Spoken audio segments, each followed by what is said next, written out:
Hello everyone, I'm Chloe Johnson and welcome to this Fresh Business Thinking webinar series, Lockdown Learning for Businesses, supported by BT. BT Skills for Tomorrow aims to empower businesses and their employees with the digital skills to help grow their business.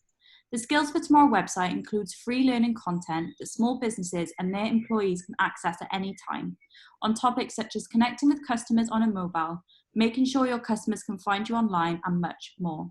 You can find out on the link in the comments for more information. Coronavirus is continuing to be a challenge for small businesses and entrepreneurs across the UK. The outbreak leaves an overwhelming uncertainty into the future for business owners, but this is a time when as a business community we need to come together and support one another. And we're lucky enough to work with organisations and individuals who are passionate about supporting entrepreneurs during this difficult time. One of those is our speaker today, Russell Daglish, serial entrepreneur and investor. Russell has enjoyed the benefits of highly successful international career in the technology sector and now focuses his efforts on supporting owners and boards of small and medium-sized companies to diverse and implement growth strategies to create shareholder value. Today, Russell will share his thoughts on how entrepreneurialism must develop, where the most likely opportunities are in the world, and how you can get in the mindset to optimise your chances of success. Russell will talk for around 30 minutes and then we'll have some time for Q&A. If you do have any questions, you can leave them in the Q&A function at the bottom of your screen and we'll do our best to get to them later on in the session. That's all from me for now and I'll pass over to you, Russell. Sorry, I was just fooling you there. Good afternoon, everyone. Can I just check, is my screen okay for everyone? If someone wants to put a message in the chat to say it's all working. Thank you very much. Margaret, Anita and Mohammed and Andrew and not applicable, not applicable. Thank you very much. I'd like to welcome you all today. So I'm going to talk about my favourite subject, which is entrepreneurship, which I feel has never, ever, ever been more important than it is today. So I've got a couple of slides here, but let's just start with an outline of today's talk.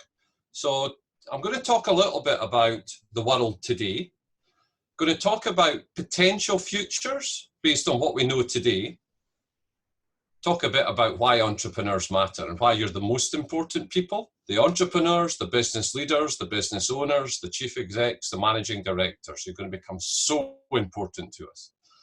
I'm going to talk about a little bit about how I can help or how other people in my position can help. And also to look at the opportunities that we see in the world today. And also, how do you spot an opportunity? So, a little bit on housekeeping. So, please use the comments section. I've got the comments section up here. And I'll pick up those comments. Please, everyone, keep the language good. The recordings of the session will be available later today, I think later this afternoon. Questions are encouraged and please use that comment section or the Q&A section. If anything is raised that I don't answer correctly or you'd like to follow up with me, just drop me an email or contact me on LinkedIn. And the next one is, I want to talk about heroes. So we're living in a world today where being heroic has moved from the cinema screens to the real world. We have our heroes in the health service, we have our heroes in the supermarkets, we have our heroes who are delivering the things to our door. These are people who are out there moving about in our community and supporting us. We've got used to thanking those heroes and appreciating them when we remind ourselves of them every Thursday evening at 8 o'clock in the UK. But these are the people who are the heroes at the moment. And I think our world is becoming more heroic. We're becoming more appreciative of the people that are out there helping us. But of course, the world is currently closed.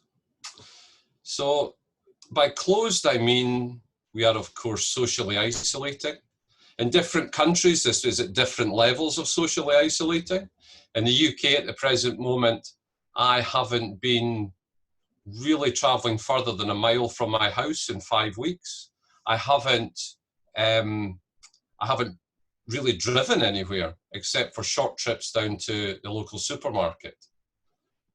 A lot of the things, not all, but a lot of the things that I used to do in my world, I can't do anymore. I can't travel, I can't stay in hotels, I can't eat in restaurants. Now, this isn't a big thing to suffer from in comparison to the health problems that are going on, but also I can't get to talk to my clients. I can talk to them digitally, but I can't get that close approximation and really emotional understanding of someone by being there in the same room as them. But I can get over that.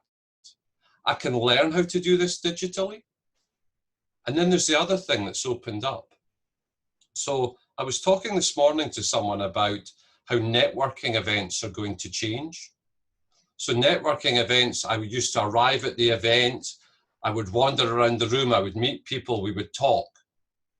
That's not something I can do at the moment. I can do this broadcast and I can network with you as individuals. Hopefully you'll reach out to me afterwards and we'll start that connection going.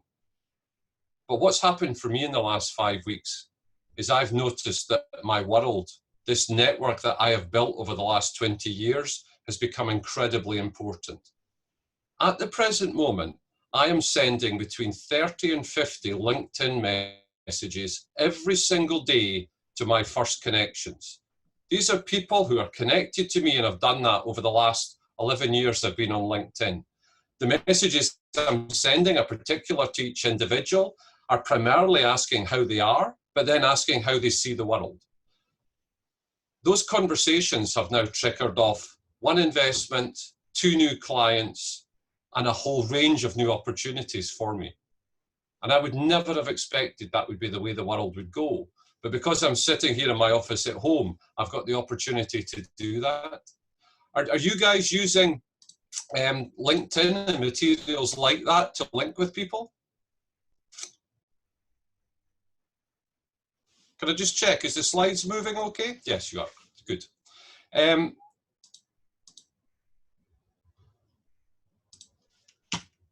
I just check, are the slides moving now? Is that better? No, it's not better. So we have a slide problem. Let's see if I can fix that. I will do...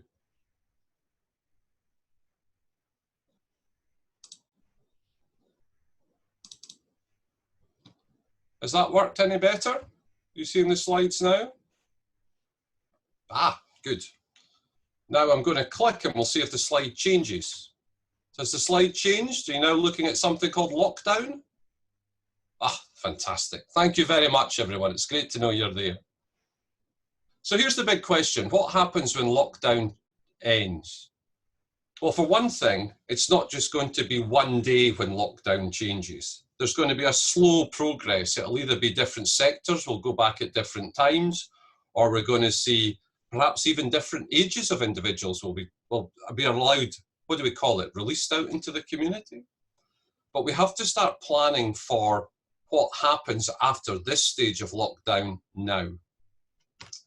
Now, I want to talk a little bit about what the future might look like.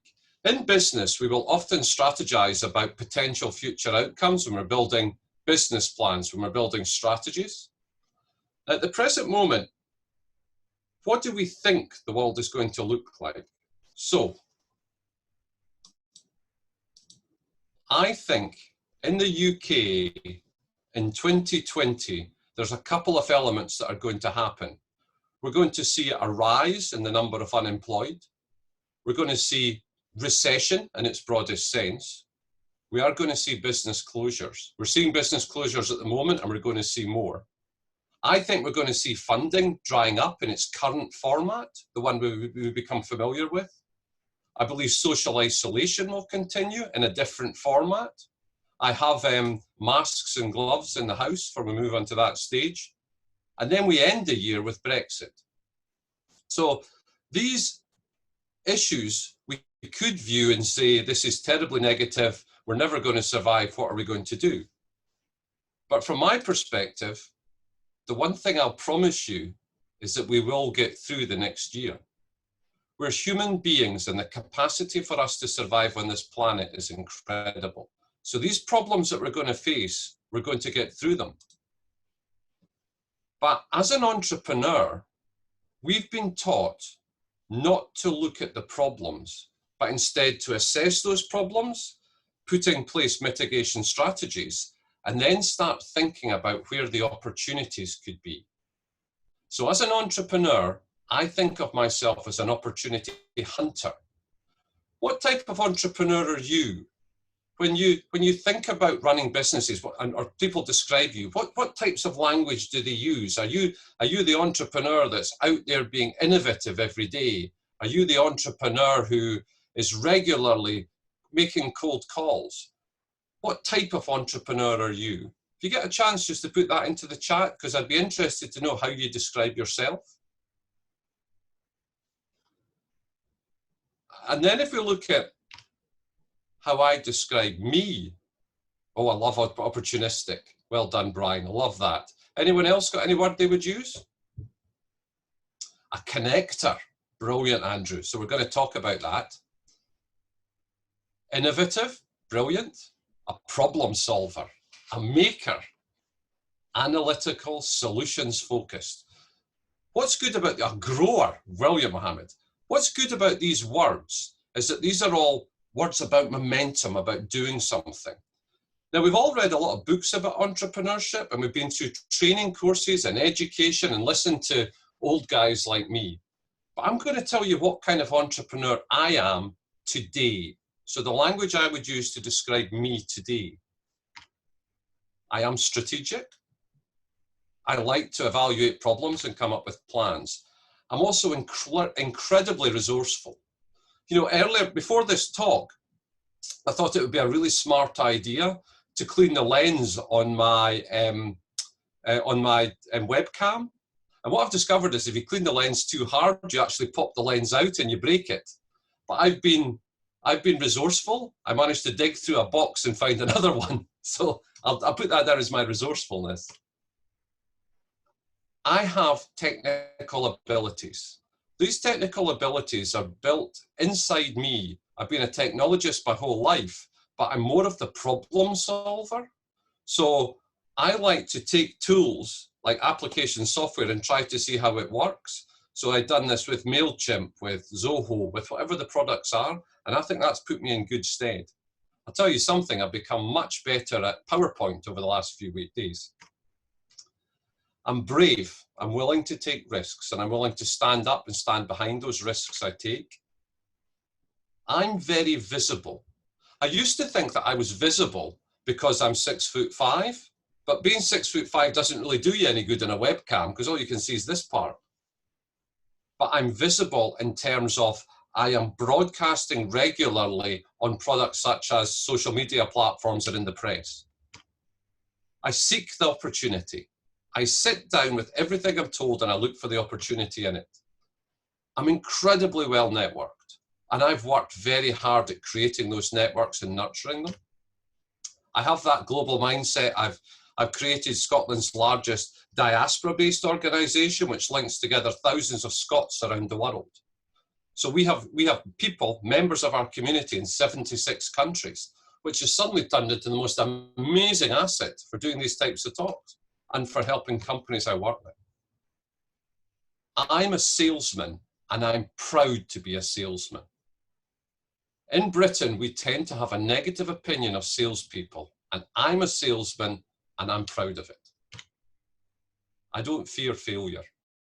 I'm willing to do this talk, to somehow break my slides so they don't work, to then ask you what's happened and then try and fix it. I don't fear if it doesn't work. We don't talk enough about how hard entrepreneurs work. I started my day this morning at 6 o'clock with calls into Singapore, and I'll end at 8 p.m. after calls into Los Angeles. That's the life I choose to live, but I'm happy to be hardworking doing it. And this is my secret. So I'd like to share my secret with you.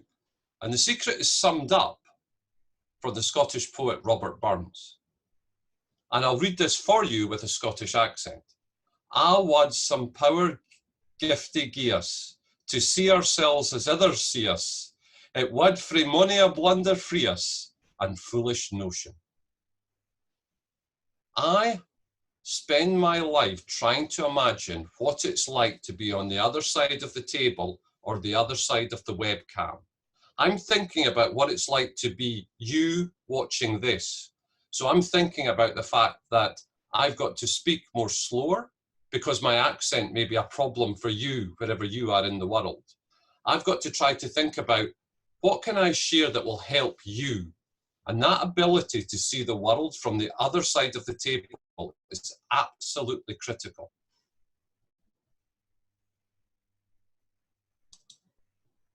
So let's talk about visible.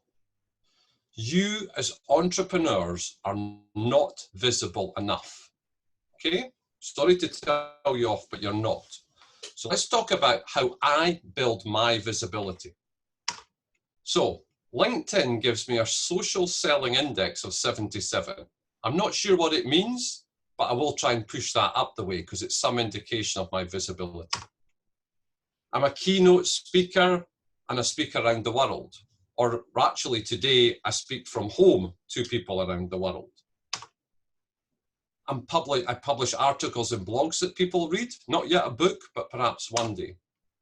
I judge awards such as the GBEA Awards. I've never won an award, right? Because that part doesn't really matter to me. I have a large number of people who follow me on Twitter, but perhaps the engagement could be better. I have a large number of people that follow me on LinkedIn, which is really important because LinkedIn is my key connection network, if you like. It's very important to me. I appeared on a list of top entrepreneurs, which has proved really useful because it's given me almost like a credibility for some people. I hold a number of board positions and started organizations and sit on university boards. Now, I'm not boasting by this. What I'm basically telling you is this is how I position myself to be visible. So I don't hide the fact I do these things and I talk about them. And what I'm doing is I'm bouncing off their brands to enforce me. Now, when you're talking about building that network and that visibility, the world changed on the 23rd of March, just after I turned 56. So previously, I would have written articles, attended networking events, tried to improve my qualifications, done recruitment agencies, websites, have a presence on LinkedIn. I'd have done all those things, but that world's changed now, and I think will take a while to come back. So let me tell you a little story, just to put this into context about how the world has changed and how raising our visibility can get us more opportunities. So over the Easter weekend, I decided I hadn't posted. I tried to post on LinkedIn every day.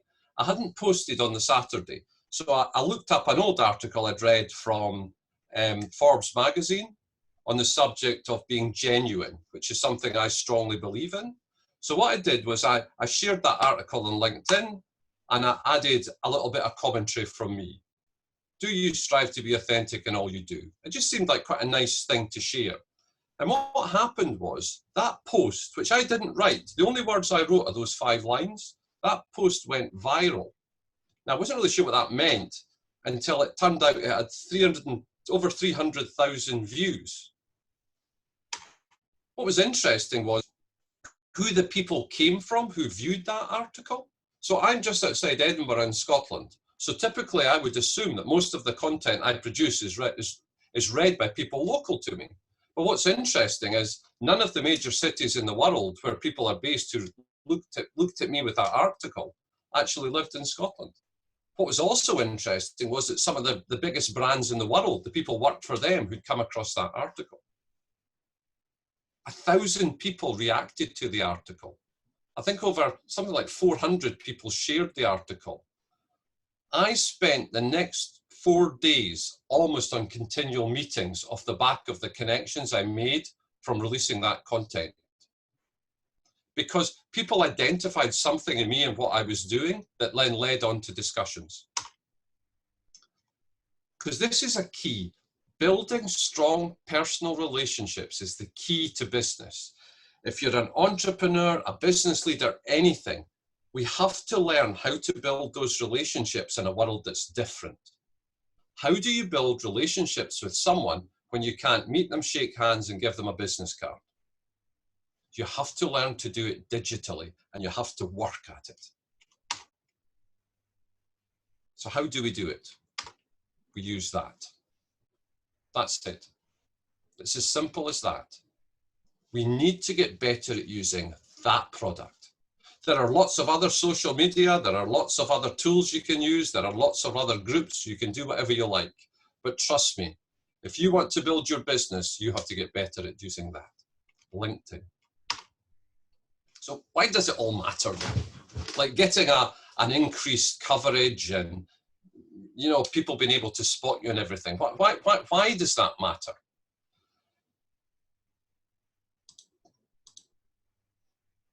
To me, it's because the job of the entrepreneur or the business person is always the same.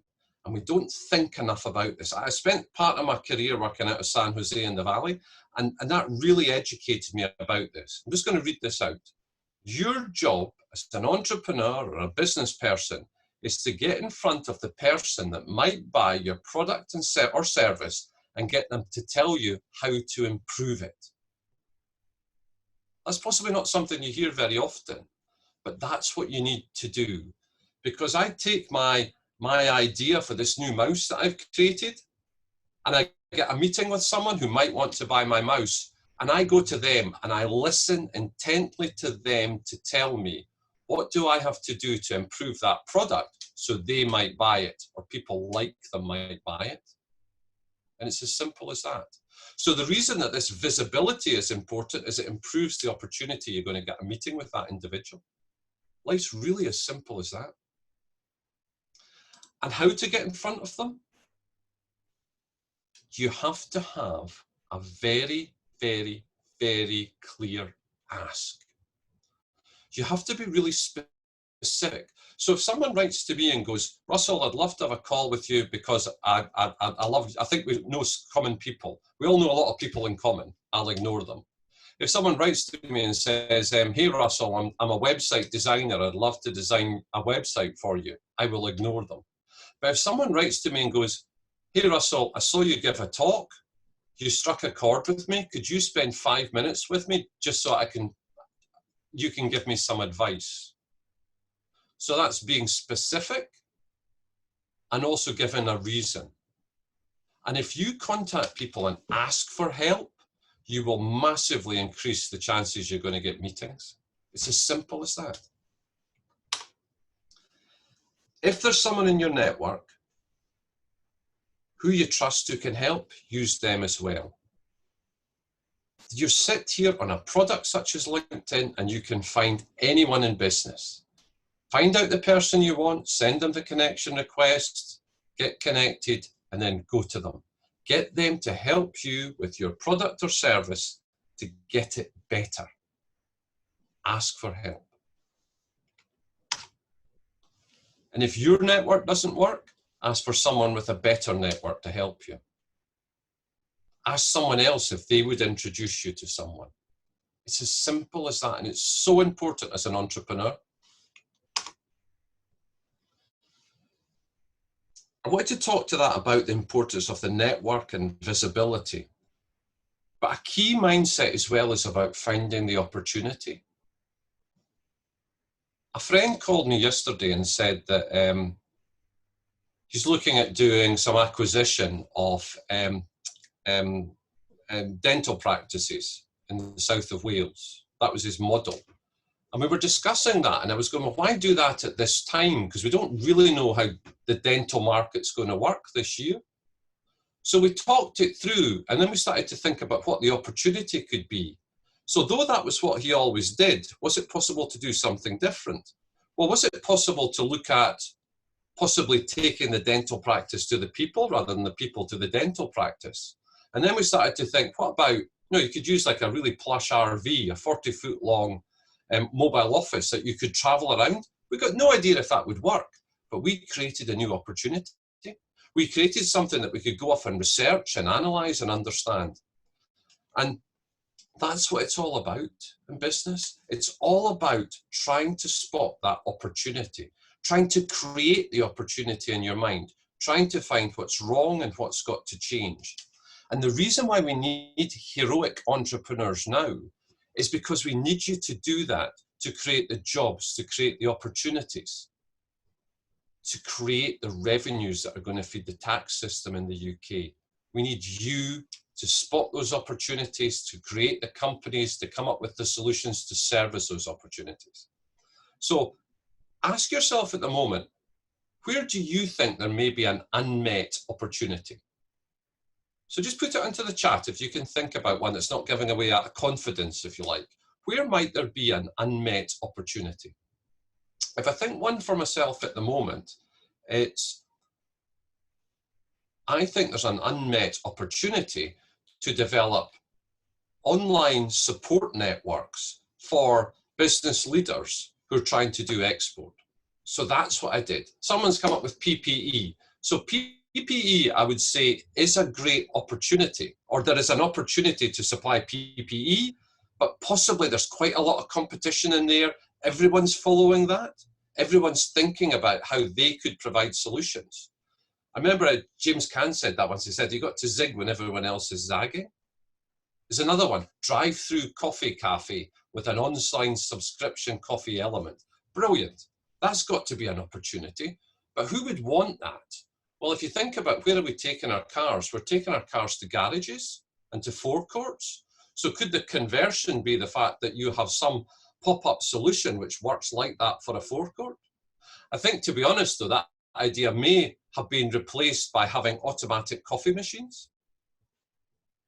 Not only Americans, I could probably buy a new car in the amount of money I've spent in not having to buy 3 cappuccinos a day. But I know in America it might work better.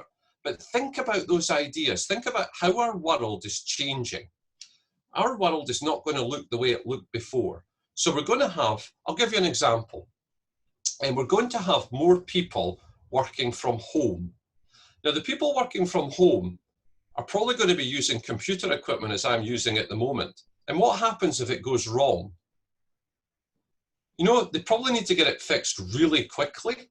So how are you going to do that? So is there an opportunity there to have a utility service, a bit like the AA, but it's for home workers with their technology? Or does it mean that everyone's got to have a different laptop for each different subject? I don't know. But I think if you just imagine how our world is going to change. Windscreen wipers for touch screens. I think that might be more futuristic than we're ready for at the moment. But someone else has suggested, Amy, full online school lectures and classes, not just revision websites. I honestly believe online learning is going to be an enormous sector going forward, particularly where the learning is delivered in a slightly different way.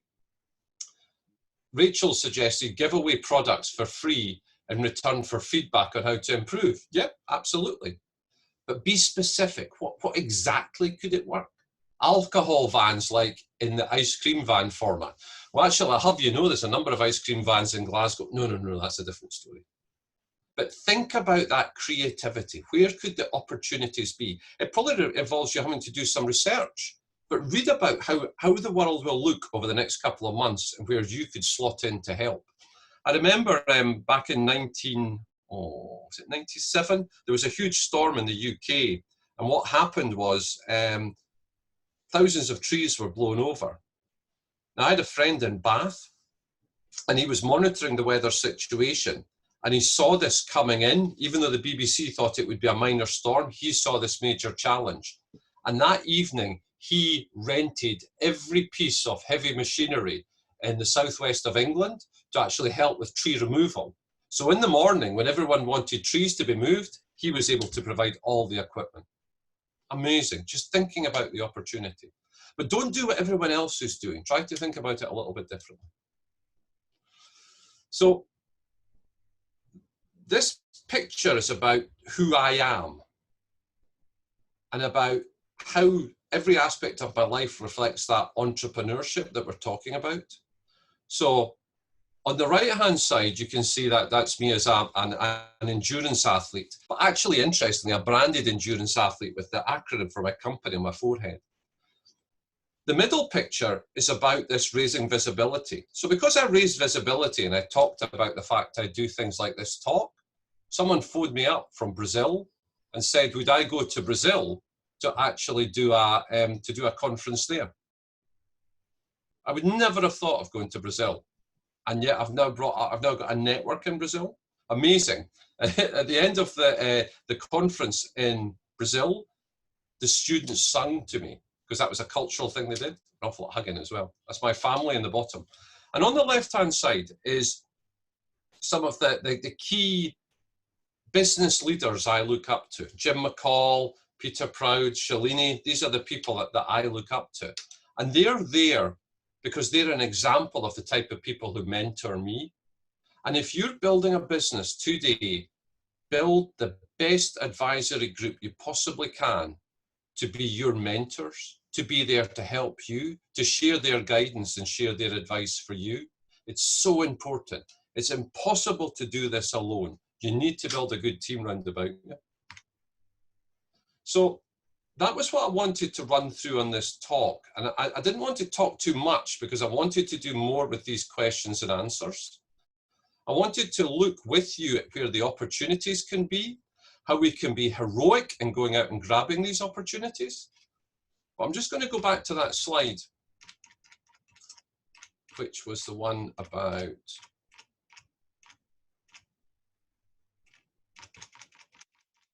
sorry, too much clicking. Right. So this is the points at the bottom about the kind of roles you have to perform when you're an entrepreneur and a business leader. So think about those when we have this next discussion. How do you develop a global mindset? How do you become visible? How can you improve your sales skills? I'll tell you something. If you run a business, if there's one thing that would make difference to your bottom line, immediately, is becoming better at selling.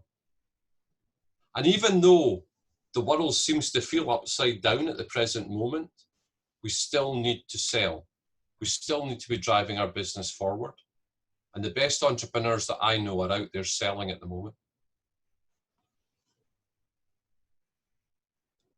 So let's just look at these questions. After lockdown, when do you think will be the best time to launch a new business? So what I would suggest you do is go into Google and read about people who created new businesses in difficult trading conditions. So people who've created businesses during a recession, for example, and then understand from them and from what's written about them, how they went about their process in starting that new business, what made them start it even though the business conditions were really difficult, and then contact them. So if you've got someone who's built a really successful business, there's no reason why you shouldn't reach out to them and ask them for advice. There is no answer, of course. There's no good time and no bad time to start a business.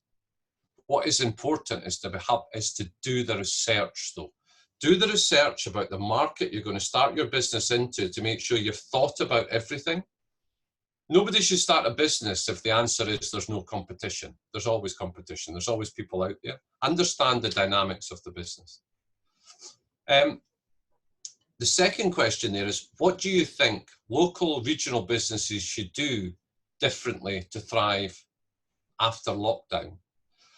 I think for all businesses, we have to get real, as they say in the States. So we have to sit down and think about not how we'd like the world to be, but actually how is the world? How is the world we're currently living in? Let's honestly evaluate it. And now, if previously I used to run my business out of London and I would travel there by train every week. It's unlikely I'm going to do that over the next couple of months. So I've got to say, I'm going to have to run my business in a different way. Now, fortunately, I was strategic or lucky enough to build a home office at the start, so I had somewhere to base myself. Colin Carter's asked the question, as a technologist myself, how do I go about building a team? As at present, I have a range of novel products which I've developed with contractors. Well, Colin, you have actually built a team. Those contractors you're working with are part of your team. If you're talking about how to start hiring people, it's all about vision and culture. So if your company has a vision and a culture that appeals to me, then I might join you. But remember, how would I know? I would only know if you talk about your company in the public domain so I can digest that information. If you have people around about you who amplify that message so I can understand. The other thing that would attract me to work for you would be if you were in a market where I thought there was real opportunity, or you were doing something that particularly appeals to me. And it's interesting because we're now all having to get used to hiring at a distance. So I've hired or helped in the hiring of individuals to join some of my clients' invested companies. And I've never met the person. We've done the whole thing digitally. And do you know what? It wasn't really that difficult. You know, we still take the references, we still look at the CV, we still check out their connections. We still do perhaps a technical test, but we do it through the screen rather than face to face. What was interesting was the actual onboarding of the individual. So that first day at work. So we actually took more care about their onboarding than we did before March the 23rd. We considered how were they going to come into our family at the company? How were we going to share with them what we believed? We were going to give them all the information. So we actually, I think, because we focused on it, we're actually onboarding people better now than we did before because we've got a real focus on the fact it'll be difficult. So getting them on board and getting them to meet everyone else in the team. So we got, as a new start, we got them at the company meeting to do a little presentation about themselves. Nothing technical, just all fun stuff. But we thought about that onboarding piece. And I think these are all necessary elements when it comes to building a team when we're in this new age. When it comes to bringing the team together, that's your culture. What works for you? What are the elements in that process that brings people together and bonds them as a single team? Now, we've got all the technologies from Slack and everything else that actually supports you in doing that, but it's the culture to make sure everything is getting done. You've got to remember, we didn't have, why didn't we have home working as a common trait before COVID-19? And I would put it to you, it was an issue around trust. We worried about, could we trust people to work from home? And I think the universal experience has been that yes, we can.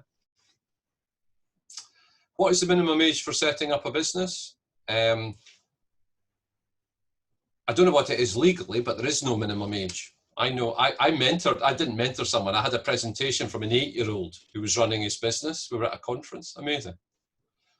What do you think are the most attractive sectors to look to enter at the moment? So if we think about the way the world's changed, that should give us an insight into where the good sectors might be. So tourism, hospitality, travel, those are probably going to be quite difficult sectors to come back to.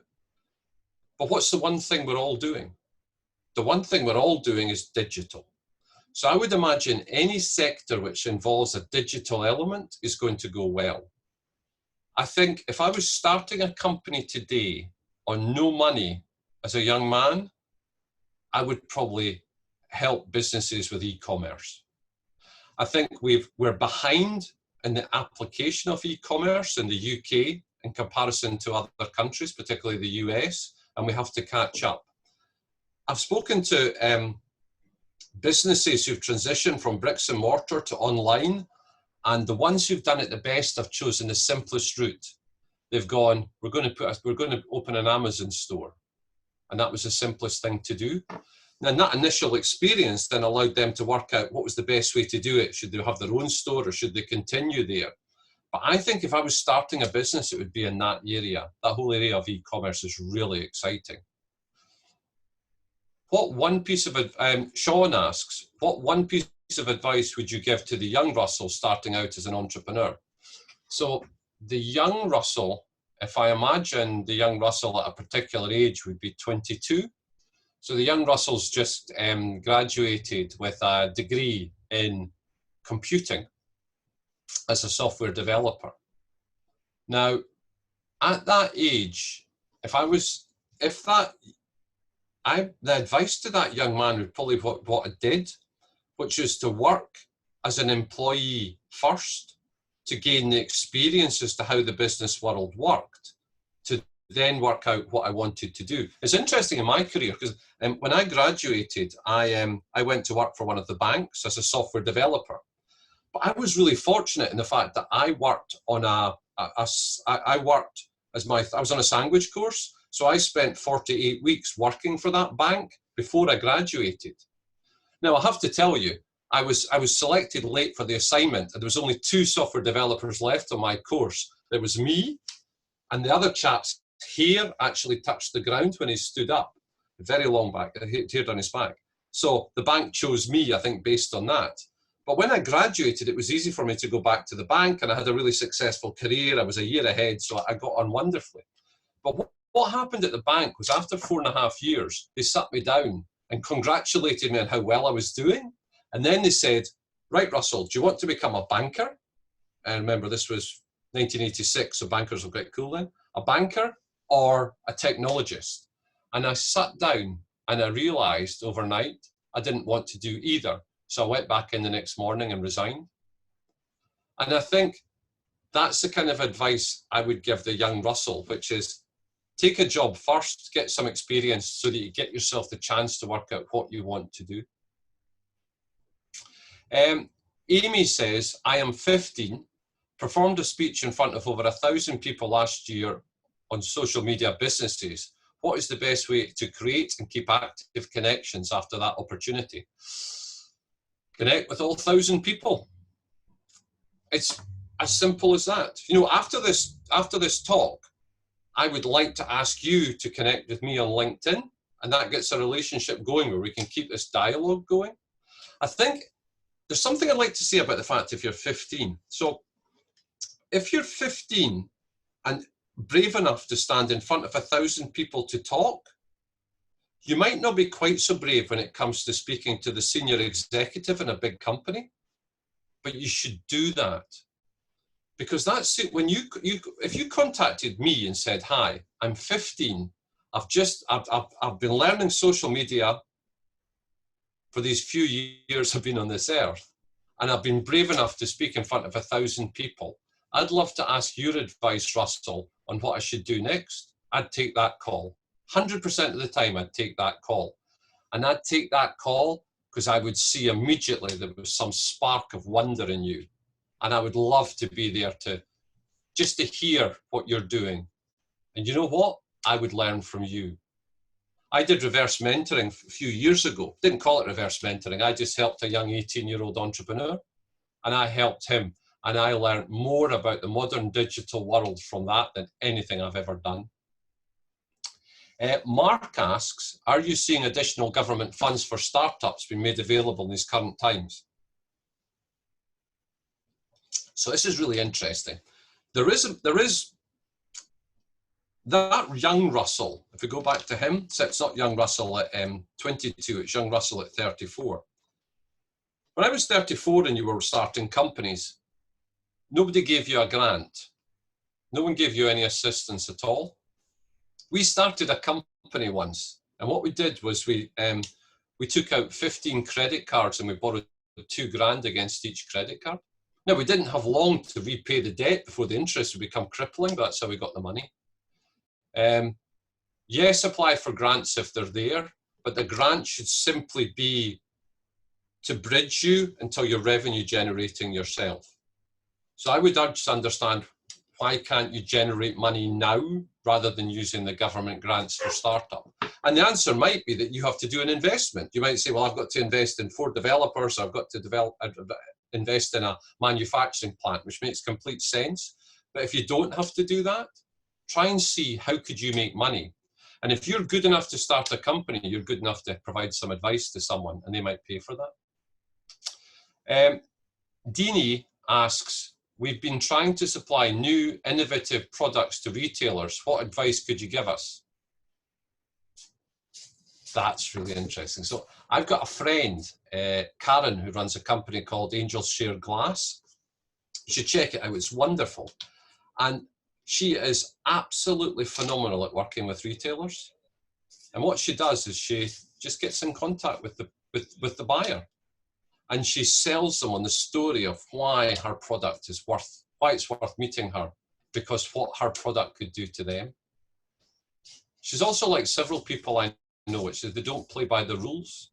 You know, they don't go, I'm going to fill in this form, I'm going to fill in that form. They try to get to the people, because when you get to the people, your passion comes through and that makes it easier. And there's also never been a better time than now to do this, because so many people are at home. So if I had a product, innovative, aimed at retailers, I'd be making a list of who are all the retailers that might potentially buy my product. I'd be connecting with them on LinkedIn. I'd be starting discussions with them on LinkedIn to ask them for help. I'd be saying, hi, I've developed a new innovative product. Could you give me some advice based on your wealth of experience on what you think I should do with this product? That'll get you meetings, that'll get you insight, that'll get you amazing connections. Mr. Anonymous Attendee, cracking name. How important is it to understand the finances of your business? My experience is generally entrepreneurs tend to get busy and leave finance management last on the list. Kindly share your experience. So, unless you're on top of your finances, you are, I was trying to think of another word beginning with F, you're going to be challenged. So, I mentioned before about building a team round about you. So in every business I work in, we have a key person who does something that I don't want to do. And that person is a part-time finance director. The part-time finance director might work 1 hour a month or 1 week a month. It doesn't matter. But they pull together the numbers, analyze them for me, and then explain to me what's happening. What we then do is that company, we have a board meeting and the finance director explains in terms we'll understand exactly how we're getting on. The key element of finance is about understanding that forecast element. So sitting down and saying we're going to do 10 grand a month recurring, and we report we're only doing 8 grand a month recurring, then we've got a 2 grand hole. Why is that? What are we going to do about that? How are we going to adjust to that? So you really, really, really need to be on top of the numbers.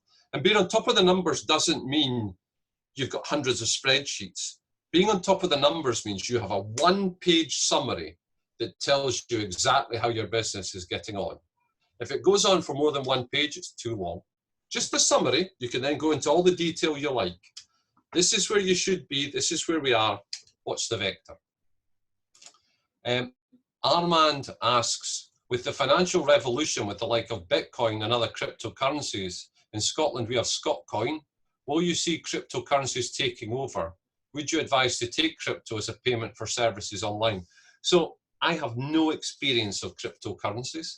I've looked at them, it's not something I felt comfortable that I understood enough about, so I've kind of stayed away from cryptocurrencies. It's funny, I met a chap behind Rocket Space 6 years ago who told me to buy Bitcoin and I didn't do it. So maybe that's the reason why I'm hesitant about them. There's 2 things I stay away from. One's currency, so FX, and the other one is property. And the reason I stay away from property is that I'm jinxed with property. So every property investment I've made has gone wrong. I actually ended up, we bought a house for a conversion, and we just completed the entire, it was an upper floor villa, we completed the entire conversion. And on Christmas Eve, I got a phone call from the people below to say that the pipes had burst in our new conversion. and we had to go to their house on Christmas Eve to mop up all the water that had burst through from our conversion above, ruining all their kids' Christmas presents. And I thought at that point that God was trying to tell me something, that I should stay away from property. So that's what I did. So property and currency aren't things I actually look at the moment. So just see what other questions we've got. Question from Adrian. Did you have a professional career coach during your career? If so, was it useful? So I'm not sure if I've had a professional career coach, because I've never paid anyone for coaching. But what I have done is I've found the most incredible people, and I've spent time with them, and they've given me advice, and I've helped them move their business forward. And you would be mesmerized what a difference it can make. On the coaching side, it can simply be acting as a reflector. So I will explain to them what I think I should do, and they'll tell me, well, you should do it. And that's all I need. It's almost a bit like asking for permission to do it. But I would urge you to do that. I would also urge you, though, that coaches aren't God. So you can take their advice and you can leave their advice. And sometimes it's good to have two different coaches, or perhaps coaches for different things. And also, a coach isn't for life. You can change them, a bit like a non-exec director. How are we doing for time? Got a couple of minutes left. So Amy asks, I have a blog. The main marketing strategy I used before isolation was reporting the fashion of fans at concerts and festivals. How could I change my strategy to a home version when I cannot see my fans' fashion as we cannot go out?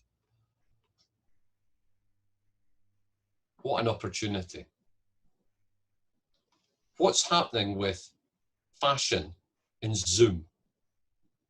Is that an opportunity? Are people, what I've seen in Zoom is that people don't quite know how to dress at the present moment. So because I'm presenting to you all, I've put a shirt and a jacket on, and I'm actually wearing trousers. I'm not sitting here in shorts. And so there might be an opportunity there to see the clothing to wear when doing Zoom calls and living in this digital world. I think that might make quite an interesting blog or interesting article. You'd have to then align that with your brands to see, is there brands that have been more successful in that space than others? Don't know, just a thought.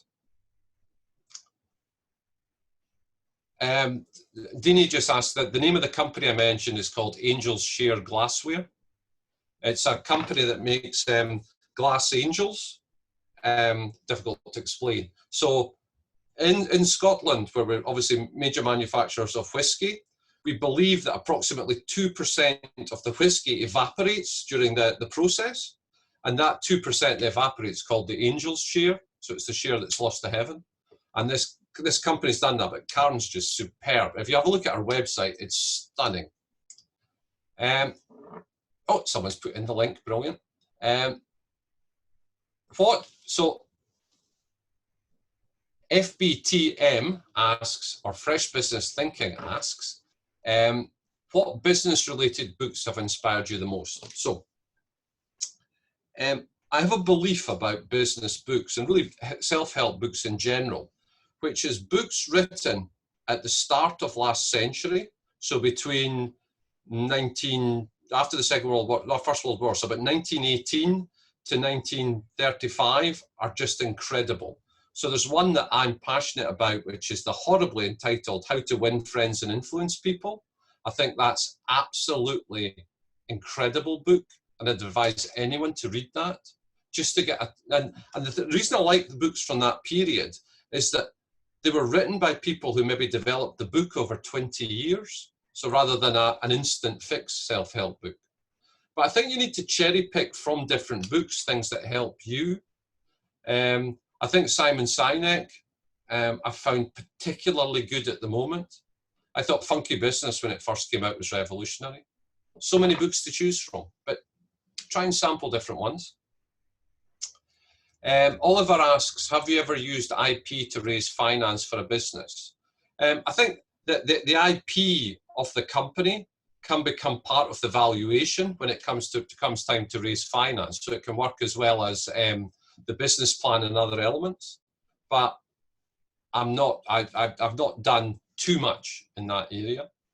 I think IP valuations will be quite interesting as well as we go forward, because we're going to know so little about the markets and how we deal with that. Oh, Sean's just added in that a great book to read is Good to Great by Jim Collins. So I've seen Jim present. He's wonderful.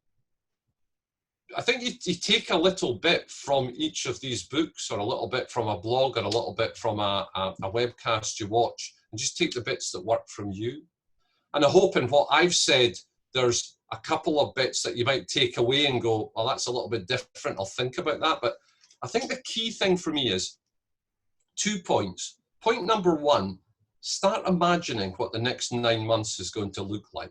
Like, sit down and write it down and go, I think, what will happen at the end of furlough? What would happen? How will social isolating actually work? Have a think about that and come up with a premise and then test that premise. The other one is this, the quote from Robert Burns there. Try to imagine not what's in it for you, but what's in it for the other person. So what can you do to help the other person without going, what can I do to help you? That never works. And if you do a little bit of research, you might be able to help them. And that understanding how they're perceiving you is so important. There's a quick final question. What do you believe are going to be the most effective and popular marketing strategies after isolation? At the present moment, it's digital advertising. I hope everyone's taking advantage of Google's very kind offer to offer free advertising from their fund. So I think that's a key point. But I think more important than anything is understanding how the market might look. Yes, and in a period of time, I'm sure we'll return to the way life was before, but there's this gap at the moment. And if you're a nimble entrepreneur, now's your opportunity to see where you can help. I'm not sure if we've got another couple of minutes yet. So Sharomi, a wonderful name, asks, if you had a magic stick, which are the 3 things you would change in the world? If I had a magic stick, Sharomi, I would give it to you. I have no idea what to do to change the world. I just have to live in the world and look for my opportunities in it. I'm quite sure we would like to get rid of coronavirus. So many people have died tragically, so much pain for so many families. I'll just check. Sorry, Anonymous, I don't know. You've asked a question, product or service. I tend to look at businesses that are service-orientated businesses that would then structure their offering into a digital product. But I would start with the service first to generate the funds and understand what the market needs. My LinkedIn profile is on the chat. I have an excellent assistant today who's done so well. Just trying to see if there's anything else we want to cover just now.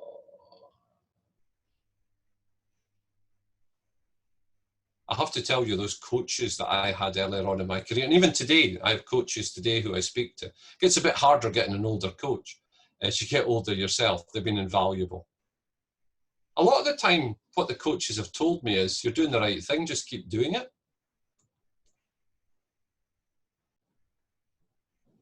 So I think we've answered all the questions. Yep, you can find coaches on LinkedIn. So someone's asked the question, he was asked, did you find your coaches on LinkedIn? Some of them I did, 2 in the States I did, where I'd read things that they'd written and I was very taken by it. So I then reached out and complimented them and got a meeting with them. Coaches I've used in Europe have tended to be people I've met. And of course, meeting now is a digital experience. I suppose it's all going to be the same. Thank you, Oliver, for your kind words. I think we're done now. Is there a wrap up? Russell, thank you so much for joining us on this webinar today. I'm sure our audience will agree that was a great session. If there is anything you'd like to catch up on from today's session, then we'll be sending out a replay of the webinar coming shortly to our social media channels. Our next webinar in the Lockdown Learning for Business series takes place on Tuesday, the 12th of May at 2 o'clock, and we'll be joined by John Courtney as he gives an insight into growing the business post-lockdown and creating an actionable plan.